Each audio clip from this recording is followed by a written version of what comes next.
حاضرین جمعہ،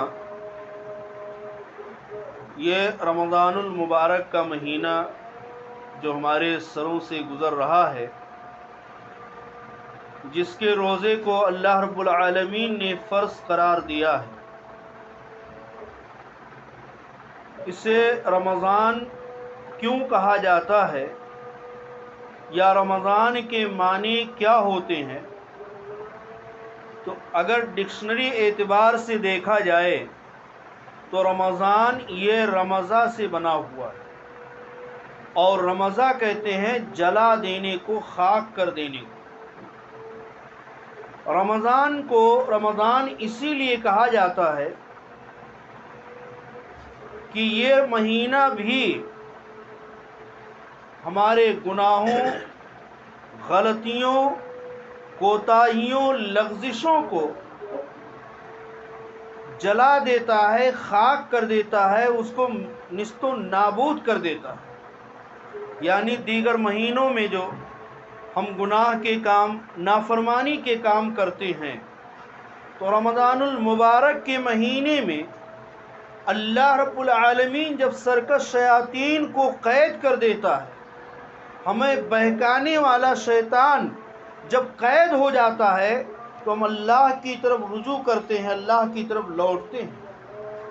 اور دیکھیے کہ کوئی سال بھر کتنا ہی بگڑا ہوا کیوں نہ ہو، رمضان کے مہینے میں وہ اللہ کی طرف کھنچا ہوا چلا آتا ہے۔ جو پہلے سے اللہ کی طرف آ رہا ہے وہ اور زیادہ مزید ہو جاتا ہے۔ یعنی ہر مسلمان کے عمل کے اندر، اس کے جذبات کے اندر، اس کے ایمان کے اندر تبدیلی آ جاتی ہے۔ تو اس کا اثر یہی ہے کہ اللہ رب العالمین نے ہمارے دشمن شیاطین کو قید کر دیا، جو ہمیں ورغلا کر کے، بہلا کر کے، پھسلا کر کے اللہ سے دور کرتے تھے، وہ اب نہیں کر پا رہے ہیں۔ اس کی وجہ سے آدمی اللہ کی طرف کھنچا ہوا چلا آتا ہے۔ تو جب اللہ کی طرف آتا ہے، توبہ استغفار کرتا ہے، روزے رکھتا ہے، نمازیں پڑھتا ہے، اور دیگر نیکیوں کے اعمال کو سر انجام دیتا ہے، جس کی بنیاد پہ اس کے گناہ جھڑ جاتے ہیں، جل جاتے ہیں، خاک ہو جاتے ہیں۔ جیسا کہ اللہ کے رسول صلی اللہ علیہ وسلم نے ایک لمبی حدیث کے اندر اس بات کا ذکر بھی کیا کہ رمضان تک، یعنی ایک رمضان دوسرے رمضان کے درمیان کے گناہوں کا کفارہ ہے۔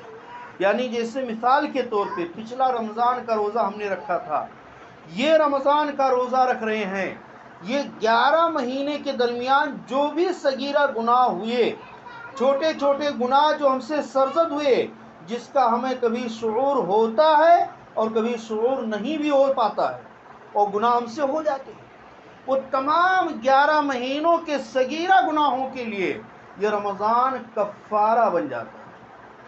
وہ 11 مہینے کے گناہ جو صغیرہ ہم نے کیا، وہ سارے گناہ صغیرہ مٹ جاتے ہیں، ختم ہو جاتے ہیں۔ اسی لیے اس کو کہا جاتا ہے رمضان، یہ گناہوں کو جلا دیتا ہے۔ اس رمضان کے مہینے میں اللہ رب العالمین نے روزے کو فرض کیا۔ روزے کے لیے عربی لفظ جو آتا ہے سیام ہے۔ سیام کے معنی اگر دیکھنے جائیں تو ڈکشنری اعتبار سے سیام کا معنی ہوتا ہے رک جانا، یعنی کسی بھی کام سے، کسی بھی عمل سے اپنے آپ کو روک لینا، رک جانا، اس کو کہا جاتا ہے سیام۔ اور شرع میں اصطلاحی طور پہ کہا جاتا ہے کہ صبح صادق سے لے کر کے غروب آفتاب تک، یعنی صبح صادق سے لے کر کے سورج ڈوبنے تک آدمی کھانے پینے، شہوت اور دیگر چیزوں سے رک جائے، اس کا نام ہے سیام۔ اس سیام کو اللہ رب العالمین نے امت محمدیہ پہ فرض کیا، اور امت محمدیہ پہ فرض کرنے کے ساتھ ساتھ اس بات کی بھی رہنمائی کر دیا کہ پہلی امتوں پہ بھی فرض کیا۔ جیسا کہ اللہ تعالیٰ نے فرمایا کہ یا ایھا الذین آمنوا کتب علیکم الصیام کما کتب علی الذین من قبلکم، کہ آئے وہ لوگوں جو ایمان لائے ہو، کتب علیکم الصیام، تمہارے اوپر صیام کو فرض کر دیا گیا، روزہ کو فرض کر دیا گیا۔ اس سے ایک بات تو یہ معلوم ہوئی کہ رمضان کا روزہ اللہ رب العالمین نے اپنے ایماندار بندوں پہ فرض کیا ہے، مومن بندوں پہ فرض کیا ہے، مشرکوں پہ، کافروں پہ، اہل کتاب پہ رمضان کا روزہ فرض نہیں کیا۔ ان کے درمیان بھی روزہ تھا لیکن رمضان کا نہیں۔ اللہ نے رمضان کا روزہ اپنے مومن بندوں پہ فرض کیا، اور اسی لیے اللہ کے رسول صلی اللہ علیہ وسلم نے فرمایا من صام رمضان ایمانا و احتسابا غفر له ما تقدم من ذنبه، کہ جس نے رمضان کا روزہ رکھا دو شرطوں کے ساتھ، من صام رمضان، جس نے رمضان کا روزہ رکھا دو شرطوں کے ساتھ، وہ دو شرطیں کیا ہیں؟ ایمانا و احتسابا، پہلی شرط ہے کہ وہ مومن ہو، ایمان کی حالت میں روزہ رکھا ہو، جس کا مطلب یہ ہوا کہ اگر وہ مومن نہیں ہے، منافق ہے، مشرک ہے، کافر ہے، یہودی ہے، نصرانی ہے، تو اس کے روزہ رکھنے کا کوئی مطلب نہیں۔ پہلی شرط روزہ رکھنے کے لیے اللہ نے کیا کہا؟ اللہ کے رسول نے ایمانا، وہ ایمان لاتے ہوئے، مومن ہوتے ہوئے روزہ رکھا ہو، اور دوسرا احتساباً، ثواب کی نیت سے روزہ رکھا ہو، دکھاوے کے لیے، ناموری کے لیے، پیٹ کی ورزش کے لیے یا اور دیگر مقاصد کے لیے روزہ نہ رکھا، روزہ رکھا ایمان و احتساب، صرف اور صرف خالص ثواب کی نیت سے رکھا ہو، غفر له ما تقدم من ذنبہ، تو اس کے گزشتہ سارے گناہ، جو کچھ اس نے ابھی تک کیا، وہ تمام کے تمام گناہ، صغیرہ گناہ سب معاف ہو جاتے ہیں۔ ما تقدم، جبکہ اس سے پہلے جو حدیث میں نے بیان کیا کہ اللہ کے رسول نے فرمایا رمضان تک یہ درمیان کے گناہوں کا کفارہ ہے، اور یہاں پہ اللہ کے رسول نے فرمایا ما تقدم، جو پہلے گزر چکا، شروع سے لے کر کے اب تک جتنے بھی صغیرہ گناہ ہوئے، غفرہ، وہ معاف کر دیے جاتے، بخش دیے جاتے۔ تو یہ رمضان اہل ایمان پہ فرض کیا۔ اس کے ساتھ اللہ تعالیٰ نے دوسری بات کیا فرمایا؟ کما کتب علی الذین من قبلکم، کہ رمضان کا روزہ، یہ روزہ تمہارے اوپر اسی طرح فرض کیا گیا جس طرح تم سے پہلے لوگوں پہ روزہ فرض، پہلے لوگوں پہ بھی روزہ فرض کیا گیا تھا، تو اسی طرح تم پر بھی روزہ کو فرض کیا گیا۔ اس سے پتہ یہ چلتا ہے کہ روزہ پچھلی امتوں سے، پچھلے انبیاء کی شریعتوں سے چلا آ رہا، دن الگ تھے، احکام الگ تھے، لیکن روزہ کا عمل یا روزہ عبادت یہ پہلے سے چلی آ رہی ہے، یہ عمل پہلے سے چلا آ رہا ہے۔ کما کتب علی الذین من قبلکم، اور اسلام سے پہلے اور اسلام کے ابتدائی دور میں بھی، جیسا کہ اما عائشہ رضی اللہ تعالیٰ عنہ بیان کرتی ہیں کہ جاہلیت میں قریش اور اللہ کے نبی صلی اللہ علیہ وسلم عاشورہ کا روزہ رکھا کرتے تھے، یعنی جاہلیت میں قریش بھی عاشورہ کا روزہ رکھتے تھے، اللہ کے رسول صلی اللہ علیہ وسلم بھی عاشورہ کا روزہ رکھتے تھے۔ اس کے بعد جب رمضان کا روزہ فرض ہوا تو رمضان کے فرضیت کے ساتھ عاشورہ کے روزے کی فرضیت کو ہٹا دیا گیا، منسوخ کر دیا گیا، یعنی اب وہ فرض نہیں رہا، استحباب باقی ہے، نفل باقی ہے، آپ نفلی طور پہ رکھ سکتے ہیں، اس کا ثواب ہے، اس کی فضیلت ہے، لیکن فرض نہیں رہا۔ جبکہ رمضان کے روزے کی فرضیت سے پہلے عاشورہ کا روزہ بھی ہر ایک کے اوپر فرض تھا، رکھنا کمپلسری اور ضروری تھا۔ اس سے پتہ یہ چلتا ہے کہ یہ روزے کا تعلق پہلے سے ہی چلا آ رہا ہے، پہلے سے ہی اس کا سلسلہ چلا آ رہا ہے۔ اللہ کے رسول صلی اللہ علیہ وسلم زمانے جاہلیت میں نبی ہونے سے پہلے بھی اور قریش مکہ بھی پہلے سے روزہ رکھتے تھے، لیکن یہ رمضان کا روزہ یہ سن 2 ہجری کے اندر فرض ہوا۔ جب آپ مکہ سے ہجرت کر کے مدینہ آئے تو مدینہ آنے کے دوسرے سال یعنی ہجرت کے دوسرے سال یہ رمضان کا روزہ لانے فرض ہے۔ اور اس کی فرضیت کا مقصد اللہ نے بتایا لعلکم تتقون، کہ اللہ نے یہ روزہ فرض کیا ہے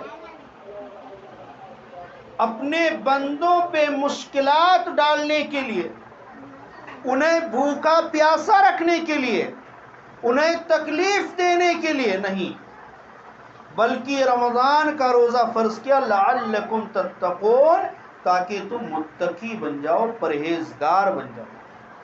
یہ ٹریننگ کا مہینہ ہے۔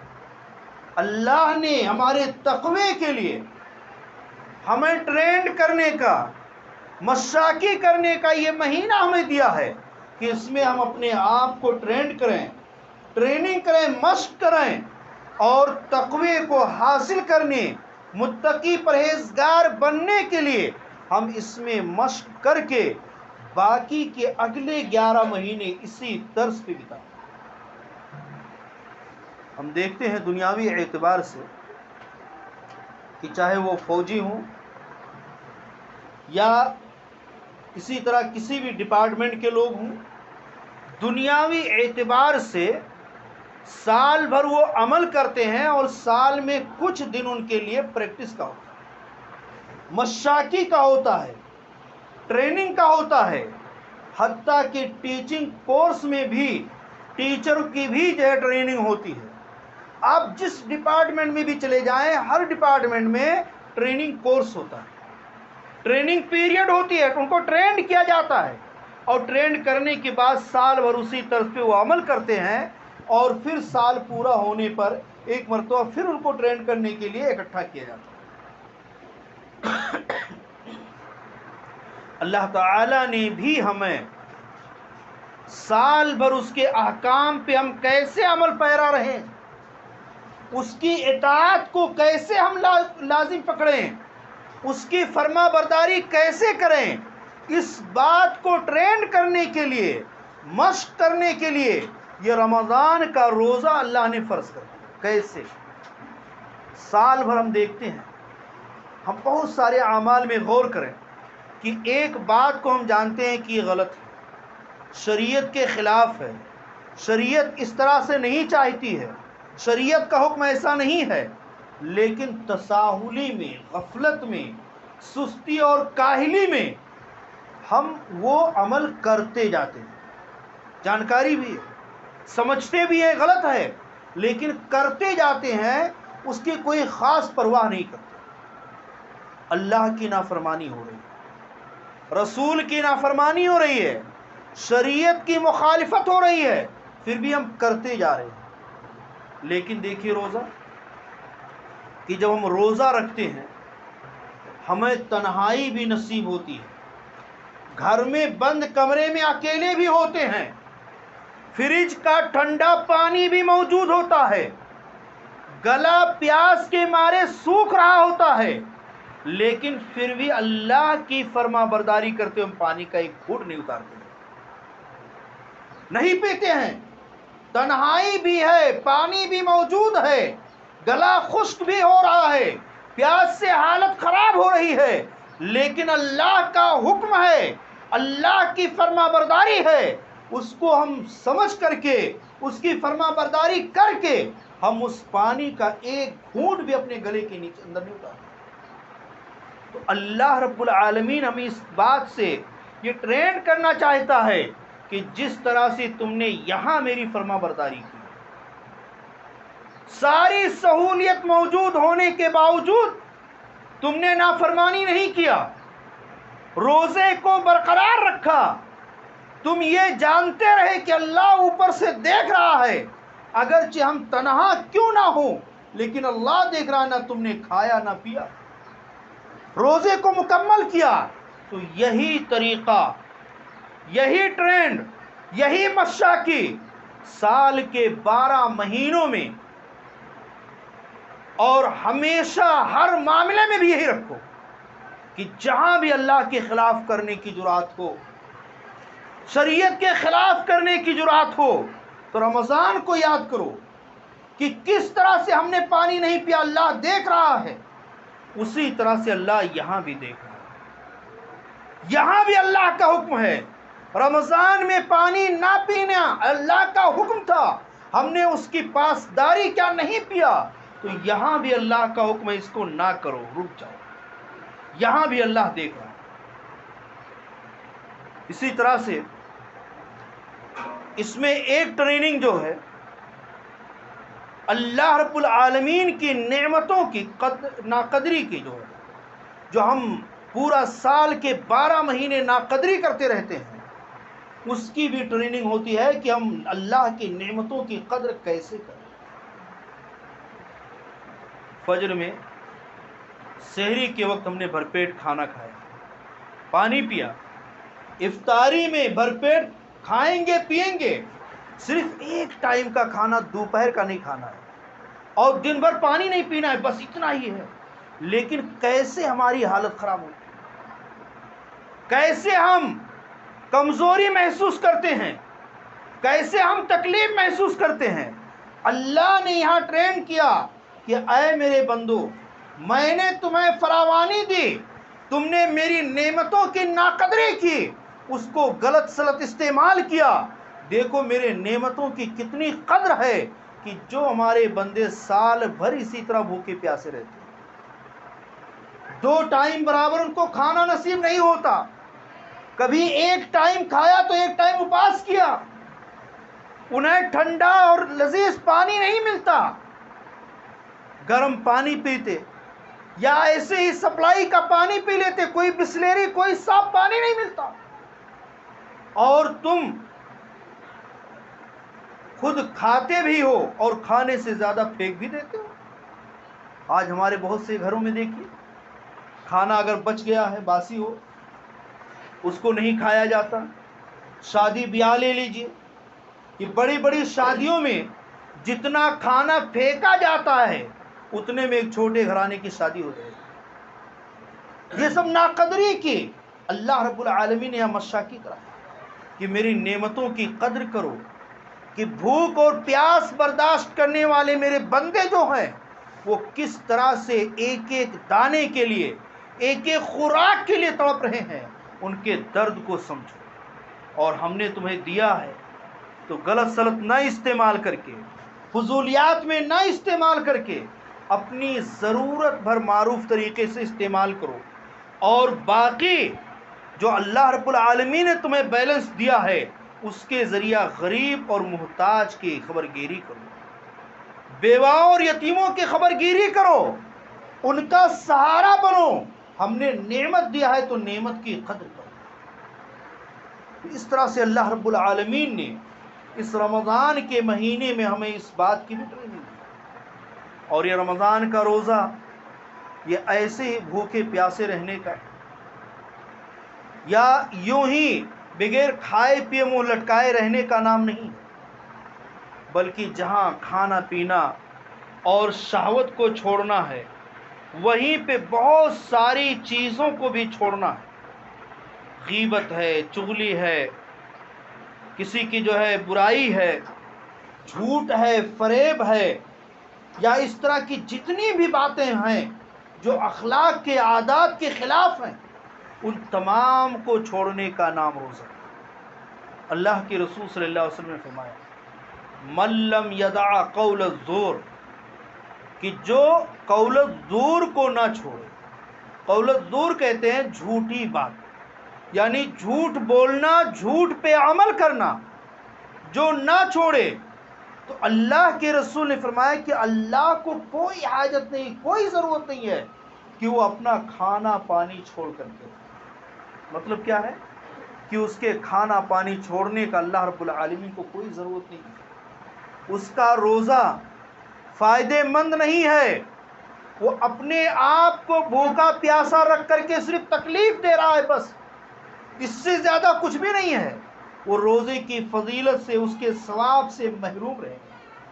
اس سے پتہ کیا چلا کہ روزہ صرف کھانے پینے کے چھوڑ دینے کا نام نہیں، بلکہ ان تمام قسم کے اخلاقی قباحتوں، اخلاقی پستیوں، جھوٹ، غیبت، چغلی، دتائی، تانا زنی، فریب، دھوکہ، ان تمام طرح کی چیزوں کو چھوڑنا بھی روزے کے اندر شامل ہے.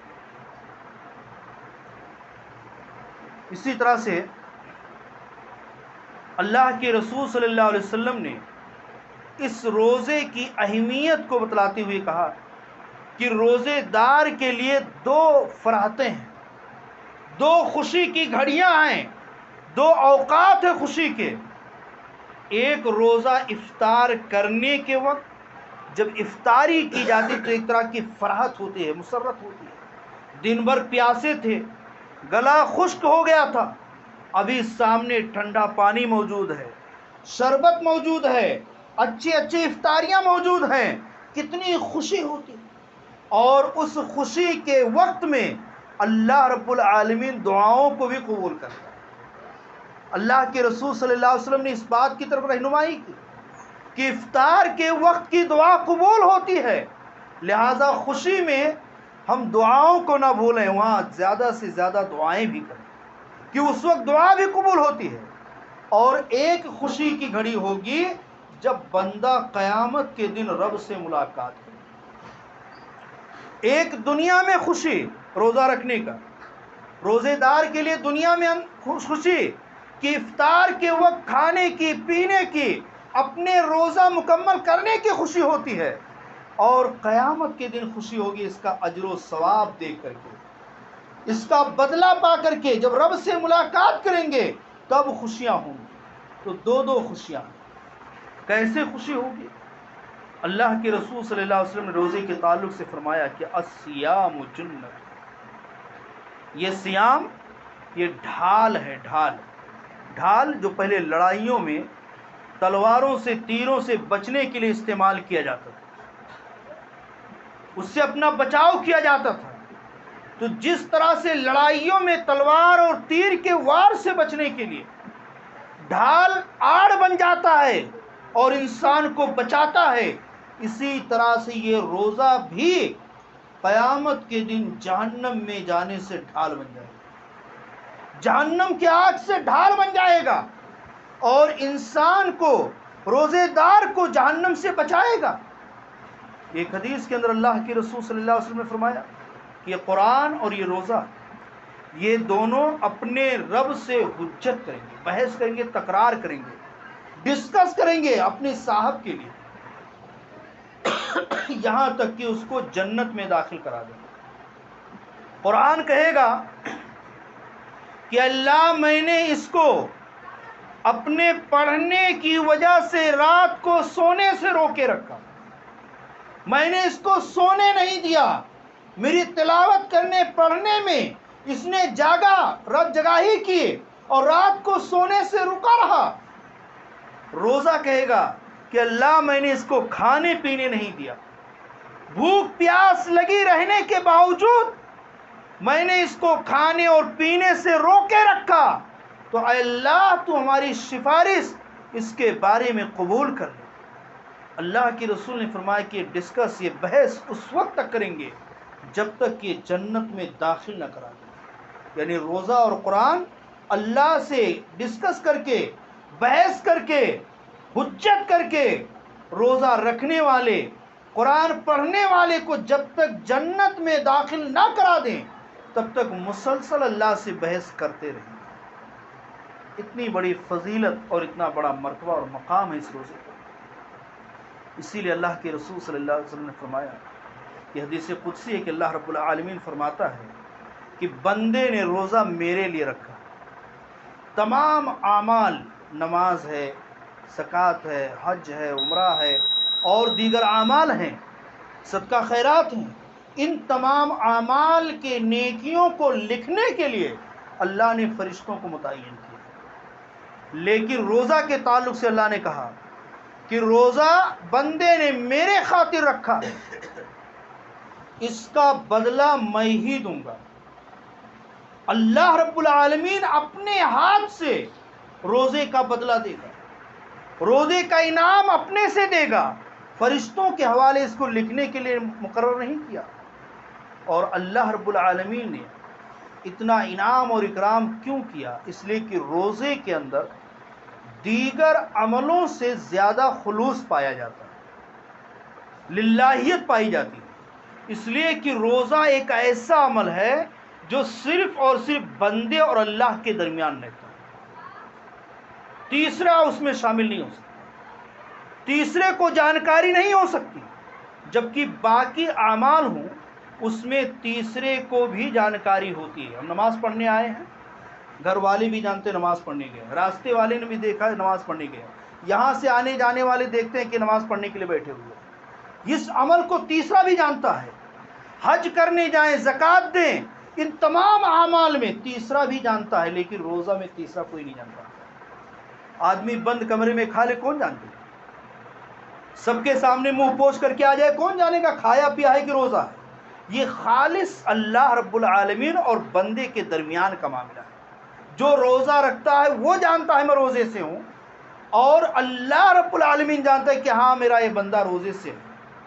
جو روزہ نہیں رکھتا، عام طور پہ آج کے ماحول میں دیکھا جاتا بہت سارے ایسے بھی ہیں کہ روزہ نہ رکھنے والے 1 گھنٹہ پہلے مسواک لے کر کے بیٹھے رہے، اور افطاری میں 15-20 منٹ پہلے آ کر کے بیٹھ جاتے ہیں. ایسے بھی لوگ ہیں. لیکن ہم دیکھ کر کے نہیں پرکھ پائیں گے کہ روزہ دار نہیں ہے، یہ روزہ نہیں رکھتا، ہم نہیں پرکھ پائیں گے. کیوں؟ اس لیے کہ یہ معاملہ صرف اللہ اور بندے کے درمیان کا ہے. اسی لیے اللہ رب العالمین نے اپنے ہاتھ سے اس کا پھل، اس کا رزلٹ یا اس کا انعام دینے کا اللہ نے وعدہ کر دیا کہ ہم اس کا بدلہ دیں گے. اسی طرح سے یہ فیاضی کا، انفاق کا، سخاوت کا بھی مہینہ ہے. وقت چونکہ ہو گیا اس لیے بات کو آگے نہیں بڑھاتا ہوں. تو اس مہینے کے اندر بہت سارے نیک اعمال کا راستہ اللہ رب العالمین نے کھول دیا ہے، اور اعمال کا ثواب اور اجر بھی بہت سارا بڑھا دیا ہے. لہذا اس مہینے کو غنیمت سمجھ کر کے جو گزر گیا، اس میں جو کوتاہیاں ہو گئی، اس سے اللہ رب العالمین سے معافی طلب کریں، اور جو کیے اس کی قبولیت کے لیے دعا کریں، اور آئندہ جتنے ایام باقی ہیں اس کے لیے تہیہ کریں کہ اس کو ہم یوں ہی ضائع نہیں ہونے دیں گے، بلکہ اس میں زیادہ سے زیادہ نیکیاں کمانے کی، اپنی استطاعت بھر اس میں زیادہ سے زیادہ عمل کرنے کی ہم کوشش کریں گے، اور اللہ سے توفیق بھی طلب کریں گے. اللہ تعالیٰ سے انہی چند باتوں پہ دعا ہے کہ الہ العالمین تمام لوگوں کو کہنے اور سننے سے زیادہ سمجھنے اور عمل کی توفیق عطا فرمائے. الہ العالمین ہم خطا کار گنہگار ہیں، لیکن اللہ تیرے بندے ہیں، تیری رحمت سے نا امید نہیں ہوتے. اللہ ہماری خطاؤں، گناہوں، لغزشوں کو معاف فرما. اے اللہ رمضان کے مہینے سے ہمیں بھرپور فائدہ اٹھانے کی توفیق عطا فرما. اے اللہ جو ایام غفلت اور سستی میں، کوتاہی میں گزر گئے، اللہ اسے درگزر فرما، اور آئندہ جو بھی باقی ہیں تو ان ایام کو صحیح طور سے ہمیں استعمال کرنے اور اس میں زیادہ سے زیادہ نیکیاں کمانے کی توفیق عطا فرما. الہ العالمین اپنے فضل و کرم سے ہمارے تمام نیک اعمال کو اپنے خلوص اور اپنے رضا کے لیے قبول فرما، اور تمام گناہوں کو معاف فرما کر اسے نیکیوں میں تبدیل کر دے. اپنے فضل و کرم سے جنت الفردوس کے اندر جگہ دے، جہنم کے عذاب سے بچائے. آمین.